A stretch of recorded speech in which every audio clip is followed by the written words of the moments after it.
Nessa noite eu gostaria de convidar os irmãos a abrirem a Bíblia, 1 Samuel capítulo 17, um texto bastante conhecido de toda a igreja, talvez um dos textos mais conhecidos de todas as pessoas. 1 Samuel capítulo 17, versículo 1 ao versículo de número 4, é o texto que nós estaremos fazendo a leitura. E se você puder deixar a sua Bíblia aberta neste texto, que nós estaremos fazendo algumas observações. Mesmo sentado como todos se encontram, 1 Samuel capítulo 17, versículo 1. E os filisteus ajuntaram os seus arraiais para a guerra, e congregaram-se em Socó, que está em Judá, e acamparam-se entre Socó e Azeca, no termo de Damim. Porém Saul e os homens de Israel se ajuntaram e acamparam no vale do Carvalho, e ordenaram a batalha contra os filisteus. E os filisteus estavam no monte da banda da Além, e os israelitas estavam no outro monte da banda da Quei, e o vale estava entre eles. Então saiu do arraial dos filisteus um homem guerreiro, cujo nome era Golias de Gate, que tinha de altura 6 côvados e 1 palmo. Com a sua Bíblia aberta neste texto, nós voltaremos em alguns outros versículos, mas eu gostaria, irmãos, debaixo do sangue de Jesus e da dependência do Espírito Santo, ministrar ao seu coração sobre vencendo gigantes. Você pode repetir comigo? Vencendo gigantes? Vencendo gigantes. Mais forte, vencendo gigantes. Vencendo gigantes. Amém. Glória a Deus. Um gigante é qualquer desafio ou problema que faça você ou eu, nós, nos sentimos oprimidos, paralisados ou impotentes. Interessante é que enquanto nós vivemos, enquanto nós respiramos, as dificuldades, elas nunca deixarão de existir. Alguém pode dar uma glória a Deus? Glória a Deus. Acho que não estou falando em uma Aleluia, novidade. Jesus. Enquanto você respirar, e queira Deus que você aceite Jesus antes da vida terminar, porque se terminar a vida sem Jesus, é um problema e um tormento eterno. Mas enquanto a vida ela durar, as dificuldades elas sempre vão existir. Todos, assim como você e eu, enfrentamos os nossos gigantes. Os gigantes, eles fazem parte da vida, queira ou não, mais cedo ou mais tarde, eles virão ao seu encontro.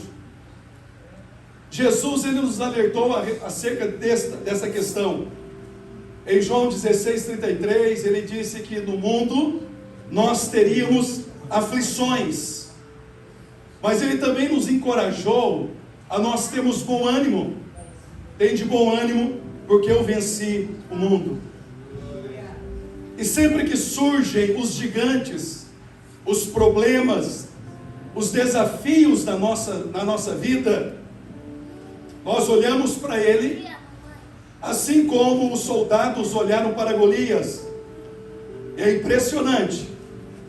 Os gigantes, eles têm a capacidade de nos assustar. No versículo 11 e no versículo 24, todos os soldados, eles temeram, e eles temeram muito, porque os gigantes, eles nos assustam, e sempre que eles aparecem, eles zombam de nós, eles zombam da nossa força, eles zombam da nossa fé. E foi exatamente o que Golias ele fez com Davi. Ele zombou de Davi, ele escarneceu de Davi, igual ao que Rabsaque ele fez com Ezequias, quando a fé de Ezequias estava no Senhor. Rabsaque, ele leu uma carta aos ouvidos de Ezequias, e zomba de Ezequias, zomba da fé de Ezequias, e zomba do Deus de Ezequias. O livro de Neemias, que já foi mencionado nessa tarde, Tobias e Sambalate, quando vem Neemias iniciando a reconstrução dos muros, eles começam a zombar dos judeus e a zombar do Deus dos judeus. Os gigantes, eles nos assustam. Eles escarnecem, zombam de nós. No versículo 16 do capítulo 17, por cerca de 80 vezes, durante 40 dias, de manhã e à tarde, eles eram persistentes. Imagina você acordar e a primeira notícia é o teu gigante falando nos seus ouvidos. E a hora que você coloca a cabeça no travesseiro, a última palavra que você ouve é o seu gigante tentando roubar a sua paz. E o texto vai dizer no versículo 16, que ele persiste por cerca de 40 dias. E do versículo 4 ao versículo de número 10, a impressão que os soldados eles tinham é que aquele gigante chamado Golias, ele era invencível. Provavelmente Davi tinha os seus 20 anos e pesava cerca aproximadamente de 70 quilos. Golias pesava aproximadamente de 270 a 340 quilos. Sua estatura, sua altura de aproximadamente 2,70 metros, 2,90 metros. E o equipamento que ele carregava para a batalha pesava mais ou menos cerca de 100 quilos. E quando os soldados do exército de Israel, eles olharam para aquele homem daquele tamanho, eles pensaram, ele é invencível. A vitória parece algo impossível de acontecer. Um sonho impossível. E será que não é assim que nós nos sentimos muitas vezes? Diante dos nossos gigantes? Sejam eles externos ou sejam eles internos? Sejam eles reais ou sejam eles criados pelo nosso psicológico? Não é assim que nós nos sentimos? Assustados.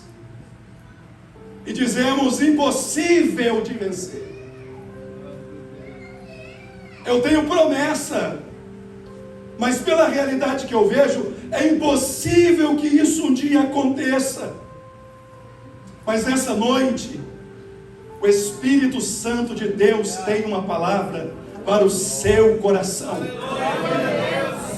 Aleluia. Se você sentar com algum dos seus irmãos, como diz em 1 Pedro capítulo 5, versículo de número 9, sabendo que as mesmas aflições se cumprem entre a vossa irmandade espalhada pelo mundo. Todos quanto querem viver piedosamente em Cristo Jesus padecerão perseguições. Se você parar para ouvir o seu irmão e compartilhar com o santo das suas necessidades, você vai ver que ele está enfrentando inúmeros gigantes. Eu acredito que para muitos de nós estamos aqui, nós tivemos que enfrentar gigantes. Eu acredito que para alguns subirem aqui para trazer uma saudação, precisam enfrentar seus gigantes.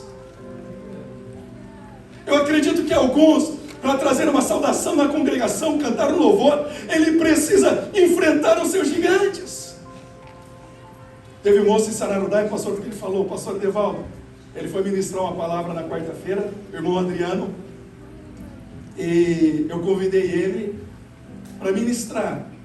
E no dia que ele foi ministrar, falou, pastor, eu passei 2 semanas em agonia, querendo ligar para o Senhor para cancelar que eu ia pregar.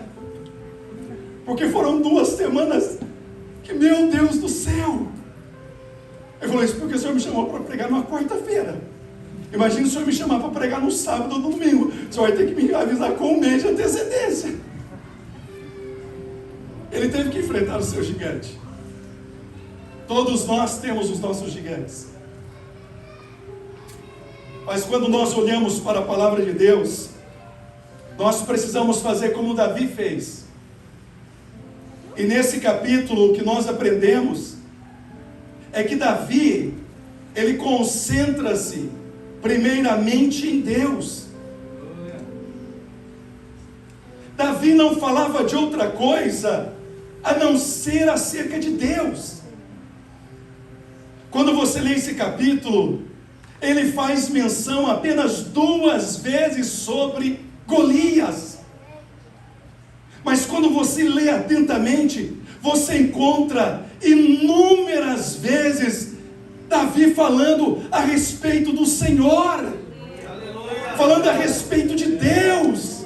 Aleluia, Jesus. Glória. Para você vencer os seus gigantes, encha o seu coração a respeito de Deus. Enche a sua mente acerca de Deus, das coisas do Senhor. Eleve os seus pensamentos a um nível superior. Os pensamentos de Deus, eles são mais altos que os nossos. Os caminhos de Deus são mais elevados que os nossos. E os pensamentos de Deus estão estampados, escritos na sua palavra. Aleluia! Glória a Deus. Aleluia. E Davi, ele Jesus. faz isso. Ele fala pouco do seu problema, mas ele fala muito acerca do seu Deus. Eu não sei quanto tempo você tem passado falando dos seus problemas, mas nesta noite é uma oportunidade de nós nos voltarmos para o Senhor e começarmos a falar acerca de Deus.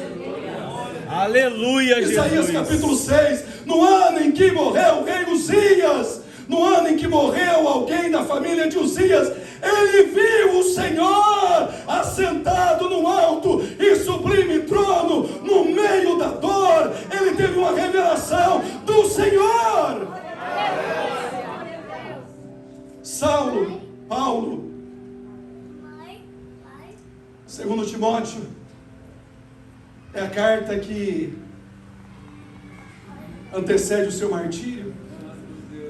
Capítulo 1 diz: todos me abandonaram, todos me deixaram, só Lucas está comigo. E ele sabe que ele não vai escapar daquela prisão, mas no meio daquela situação, ele começa a louvar o nome do Senhor. Glória a Deus, aleluia. Ninguém me assistiu, mas o Senhor está comigo, aleluia. Aleluia, Jesus. É possível, no meio das angústias, nós trazemos à memória aquilo que pode nos dar esperança, e o que nos dá esperança é a infalível, inerrante, é insubstituível Palavra de Deus, aleluia. Aleluia, Jesus. Glória a Deus. Bendito é o teu nome, Jesus. Concentre-se em Deus.